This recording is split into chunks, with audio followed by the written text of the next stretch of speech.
Welcome to my channel. আজকে আমরা সংখ্যাগুরু মানের 7 নম্বর অঙ্কটা করব। 7 আর 8-এর দাগের সমাধানটা আজকে করব। এর আগের দিন আমরা সংখ্যাগুরু মানের 5 ও 6 দাগের অঙ্কটা করেছি। তো আমরা একইভাবে করব। গত ভিডিওতে আমি দেখিয়েছি তোমাদের 5 নম্বর ও 6 নম্বর সমাধানটা। আজকে 7 নম্বর সমাধানটা দেখাবো। কি লিখব? যে সংখ্যাগুরু মান কথাটা লিখব, সংখ্যা গুরুমান লেখার পর তোমাদের সূত্রটা লিখতে হবে যে কি L plus f1 minus f0 by 2f1 minus f0 minus f2 into H. এটা হচ্ছে কি আমাদের সংখ্যাগুরু মানের সূত্র। এবার আমি বলেছিলাম যে এখানে একটা দাগ দিয়ে দেবো যে এল এর মানটা লিখব f1, তারপরে f0, f2, এইচ। এইবার দেখো এই 7 নম্বর অঙ্কের শ্রেণী দেওয়া আছে, পরিসংখ্যা দেওয়া আছে। তো আমরা সবচেয়ে বড় পরিসংখ্যা যেটা দেওয়া থাকবে সেটাই হচ্ছে f1। তাহলে সবচেয়ে বড় পরিসংখ্যা কত দেওয়া আছে? 28, মানে 28। তাহলে 28 হচ্ছে আমাদের f1। তার আগেরটা কি হচ্ছে? তার আগেরটা হবে আমাদের f0। তাহলে f0 কত? 18। f2 তাহলে কত? তাহলে এটা f0, এটা f1, তাহলে এটা হবে f2। তাহলে f2 হয়ে গেল কত? 17। এইবার কি বলেছিলাম যে এইচ এর মান, এইচ কোনটা? আমি বলেছিলাম যে একটা ঘরের সংখ্যার সঙ্গে আরেকটা ঘরের ডিফারেন্সটাই হচ্ছে এইচ। তাহলে দেখো এই যে এখানে আছে 10, এখানে আছে 5, এখানে আছে 10। 5 আর 10-এর মধ্যে পার্থক্য কত? 5। তাহলে পার্থক্য যেটা সেটাই হচ্ছে এইচ। এবার এল, এবার আমরা দেখো f1 কোনটাকে ধরেছি? 28। 28-এর ওপর দিকে যে স্কোরটা আছে দেখো 15 থেকে 20, এই প্রথম স্কোরটাই হচ্ছে এল। তাহলে এল আমাদের কত? 15। এবার মানগুলো আমরা পেয়ে গেলাম, এবার মানগুলো আমরা বসাবো। তাহলে 15 এল এর মান, f1 এর মান কত? 28, মাইনাস f0-র মান কত? 18, এইচ এর মান বসাবো 5, 2f1 2 গুণিত 28, এখানে f0 হচ্ছে কত? 18, আর f2 কত আছে? 17। এইবার কি করছি? পরের লাইনটায় দেখো 15 যা আছে তাই লিখছি। এইবার 28 থেকে 18 বাদ দেবো, তাহলে হচ্ছে আমাদের কত? 10। এইখানে 28-কে 2 দিয়ে গুণ করলে হবে 56, বিয়োগ হচ্ছে কত? 18 বিয়োগ 17 ইন্টু 5। চলে আসলো 15 প্লাস এখানে এটা গুণ যদি করে দিই 5 10-এ হয়ে গেল 50। 56 থেকে 18 বাদ দেব, কত হবে? 38। 38 থেকে এইবার পরের লাইনটা আমরা কি করব? 17 বাদ দেবো। তাহলে 15, এখানে আছে 50, এখানে হচ্ছে কত? 21। তাহলে 15 যোগ, এইবার এই 50-কে 21 দিয়ে ভাগ দাও, তাহলে কত হচ্ছে? 50, 21 দুগুণ 42, তাহলে এখানে নামলো 8, দশমিকের জন্য একটা শূন্য পাবে। 3 21 63, নামলো কত? 17, দশমিকের জন্য শূন্য পাবে। 8 বার দেবে, তাহলে হচ্ছে 168। 2 দশমিকের পর যেই 2 ঘর পেয়ে যাব আমরা আর কোনো কিছু করব না, ওটাই বসাবো।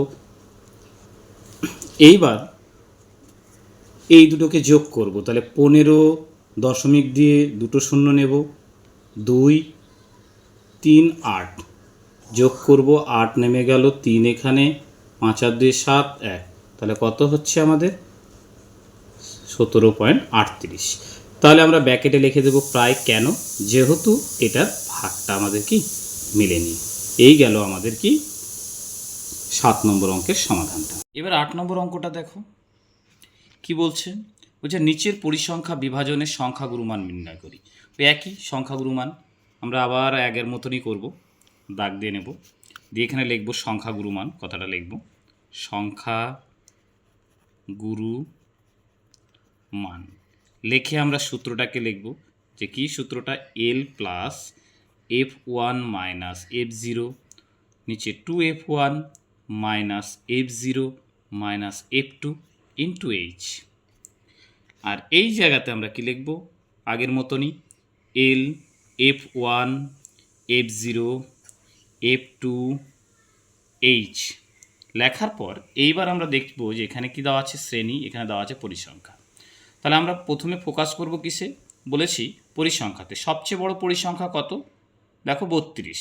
তাহলে ওটাই যেটা সবচেয়ে বড় পরিসংখ্যা সেটাই হচ্ছে F1। তাহলে F1 যে ঘরটা হবে তার আগের ঘরটা কি F0। তাহলে F0 কত হচ্ছে 19। তাহলে আগের ঘরটা F0, তারপরে F1, তারপরে পরেরটা তাহলে কী হবে F2। তাহলে F2 কত হচ্ছে 12 বা 12। এবার কি আমরা বের করব H।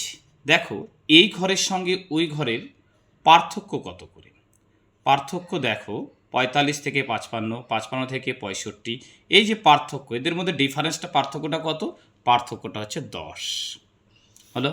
এবার আমরা বের করব এল। এল হচ্ছে কি, এখানে কত আছে দেখো, F1 এর মান হচ্ছে 32, তাই তো 32। এবার তার ওপরের স্কোরটা আছে দেখো 75 থেকে 84। আমি বলেছিলাম যে প্রথমের যেটা স্কোর থাকে সেটা হবে কি এল। কিন্তু এই জায়গাটা একটু লক্ষ্য করবে যে এই অঙ্কটাতে দেখো আগের ঘরের স্কোরের সঙ্গে পরের ঘরের কোনো স্কোরের কোনো মিল নেই। কিন্তু আর এর আগের অঙ্কগুলোতে কি ছিল, আগের ঘরের স্কোরের সঙ্গে পরের ঘরগুলোর কি মিল ছিল। যদি মিল না থাকে তাহলে এলটা কি করব, এই যে আমাদের এল এখানে কি 75, এই 75 থেকে যেহেতু মিল নেই সেই জন্য আমরা বিয়োগ করে দেবো কি 0.5, 0.5। তাহলে আমাদের এল হয়ে যাবে 74.5। তার মানে যদি মিল না থাকে তোমরা 0.5 বিয়োগ করবে, ঠিক আছে। এবার এল এর মানটা বসাও। এল এর মান তাহলে হয়ে গেল কত 74.5। F1 কত, F1 হলো 32। F0 কত, F0 হচ্ছে কত 19। H কত, H হলো 10। 2F1 মানে 2 গুণিত 32, F0 হচ্ছে 19। এবার F2 হচ্ছে কত 12। তাহলে পরের লাইনে কি হচ্ছে 74.5 যোগ, তাহলে এখানে হচ্ছে 13 বিয়োগ করলে গুণ 10, 32 দুগুণে 64 বিয়োগ 19 বিয়োগ হচ্ছে 12। পরের লাইন কি হচ্ছে 74.5 যোগ, তাহলে 13কে আর 10-এর সাথে গুণ করো, 13 10-এ কত 130। এবার 64 থেকে 19 বাদ দাও, 64 থেকে যদি 19 বাদ দাও তাহলে কত হচ্ছে, 64 থেকে 19 যদি বাদ দাও তাহলে কত হচ্ছে 45। 45 বিয়োগ তাহলে থাকছে 12। তাহলে পরের লাইনে কি হচ্ছে 74.5 যোগ, উপরে থাকছে 130 বিয়োগ করলে হবে 33। এইবার 74.5 আছে যোগ, তাহলে এই 130কে এবার 33 দিয়ে ভাগ করো। তাহলে 130কে যদি 33 দিয়ে ভাগ করা হয় তাহলে কত হচ্ছে 130, 4 বার দিলে বেশি হচ্ছে, 3 বার দাও তাহলে কত হচ্ছে 3 33-এ 99, নামবে কত 31। দশমিক দিয়ে শূন্য নাও, 9 বার দেবে, 3 নং 27-এ 7, হাতে 2, 3 নং 27 দিয়ে 29, তাহলে হচ্ছে 297। বিয়োগ করো তাহলে নামছে কত এখানে 13। দশমিকের জন্য আবার শূন্য পাবে, আবার 3 বার দাও, আবার আসলে কত 99, আবার নামছে আমাদের কত 31। এভাবে চলতে থাকবে। কিন্তু আমাদের নিয়ম আমি বলেছিলাম যে দশমিকের পর 2 ঘর যাওয়ার পর যদি ভাগ না মিলে তাও আমরা ছেড়ে দেব, ঠিক আছে। এবং তোমরা কি করবে, লাস্টের যে সংখ্যাটা আছে যে ওটার সাথে কি করে দেবে 1 যোগ করে দেবে, মানে 3 আছে তার সাথে 1 যোগ করলে হবে 4। তাহলে হচ্ছে এখানে 3 9 4। তাহলে এবার যোগ করব সেটাকে 74.50 করে দেব, 3.94। তাহলে কত হচ্ছে 4, 9 আর 5 কত 14, 4 হাতে কত 1, 4 3 7, 1 8, তাহলে কত হচ্ছে 78.44। ব্র্যাকেটে লিখে দেবে প্রায়, কেন এটাও কেন ভাগ মেলেনি। এ হলো আমাদের অ্যান্সার। তাহলে বন্ধুরা আমাদের সংখ্যাগুরু মান কমপ্লিট। নেক্সট ভিডিও নিয়ে আমরা আলোচনা করব পরবর্তীতে।